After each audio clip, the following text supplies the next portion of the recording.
안녕하세요. 종교평화연구원장 이병두입니다. 3월 30일 아침 이병두의 근현대 불교사 이야기 99번째 순서로 오늘은 1967년 베트남 나트랑의 십자성 부대에 한국 전통 양식으로 지은 불광사 창건 이야기를 살펴보겠습니다. 한국 전쟁이 치열하던 1951년 개신교와 천주교를 포함한 기독교 군종 장교 제도를 시행하였지만 불교계의 참여 요구에는 갖가지 이유를 들어서 거부하던 정권은 기독교에 비해 20여 년, 정확하게는 17년 늦은 시작은 20여 년이나 늦은 1967년 4월 18일 군승제도 실시 원칙을 확인하였고 그에 따라 최초의 군법사가 임관된 것은 1년 뒤인 1968년이었습니다. 그러니까 정확하게 17년 차입니다. 물론 불교계에서도 오래전부터 군종장교 제도 참여를 요구하였지만 정부에서는 자격자 부족, 기존 종교와 불화 우려, 이 얘기는 설명을 하면 뭐죠? 이미 기독교 군종 장교들이 자리 잡고 있는데 새로 들어가면 거기서 불화가 생길 것이다. 또 종단 내 불협화음으로 인한 군내 악영향, 불교계 내부 갈등과 분규를 이렇게 이유로 내세웠습니다. 이런 등등을 불가 이유로 내세웠습니다. 한편 기독교계에서는 불교가 무신론을 내세우기 때문에 반공과 맞지 않는다는 논리를 전면에 내세우고 현직 군목들도 군종승, 군법사죠. 이 제도가 군의 사상 통일에 혼란을 초래할 것이라면서 적극 반대하였습니다. 그런 공문들이 남아 있습니다. 먼저 들어가서 자리 잡은 새로운 신입자를 원하지 않죠. 이처럼 완강하게 불교의 군종장교 참여를 반대하던 정부 입장에 변화가 오게 된 것은 혹시라도 정권 담당자들의 호의에 의해서거나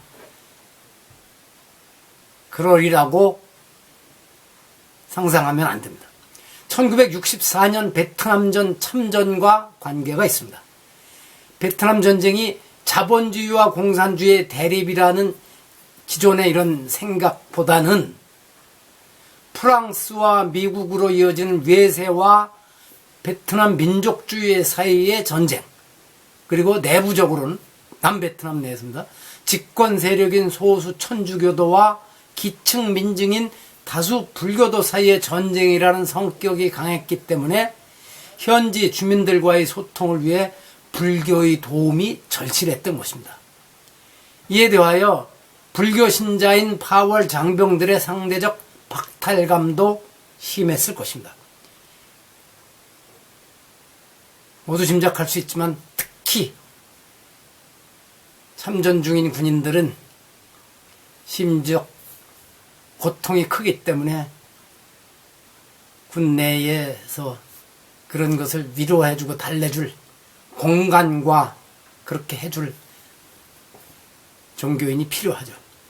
1966년 7월 27일 개인적으로는 독실한 개신교인인 주월 한국군 사령관 최명신이 일시 귀국하였을 때 조계사 대웅전을 참배하고 스님들과 간담회를 가진 자리에서 월남 국민 대다수가 불교도인 관계로 대민 사업에 있어서 종교를 통한 선도가 가장 효과를 거둘 수 있다면서 군승은 시급히 파견돼야 할 뿐만 아니라 그 인원도 대대적으로 늘려서 월남 국민의 마음을 수습토록 하는 것이 월남전을 조속히 승리로 이끄는 방책이라고 하였습니다. 미국 국방부가 이런 점을 놓치고 있었죠. 갖다 폭탄만 퍼부으면 되는 줄 알았었습니다. 물론 최명신의 이 발언은 순전히 군의 전략 전술 차원에서 나온 것이겠지만 대통령 등 고위층과 사전 협의 없이 그가 조계사를 방문하고 또 거기서 대웅전에 참배를 한 다음에 스님들을 만나 이런 의견을 내놓을 수는 없었을 것입니다. 이런 정황으로 보아 당시 더 이상 군법사 파견을 거부하기 어려운 사정이 정부 쪽에 있었던 것이 분명합니다. 최초의 군법사 5명이 모두 베트남으로 파견되었고 그에 앞서 1967년 7월 베트남 나트랑 주둔 십자성 부대는 전투부대가 아니고 지원부대입니다. 이 부대의 일주문과 종각까지 갖춘 한국 전통 양식의 불광사를 창건한 것도 이런 사정을 확인해 줍니다. 불광사 창건을 서두르게 된 배경에는 화장에서 십자성 부대 영현 보관소에 임시 봉안하고 있었던 전사 장병들의 유골 문제가 있었습니다.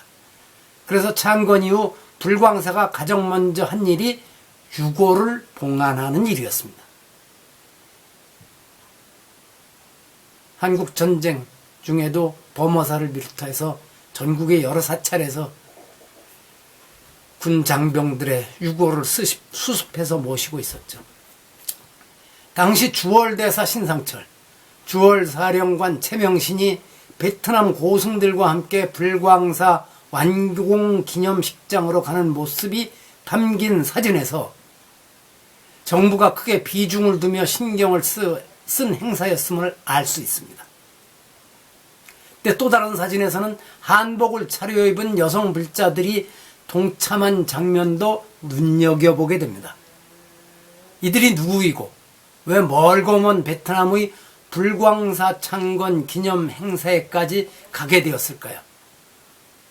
궁금하지 않으세요? 매우 궁금합니다. 오늘 이야기를 여기서 마칩니다. 감사합니다.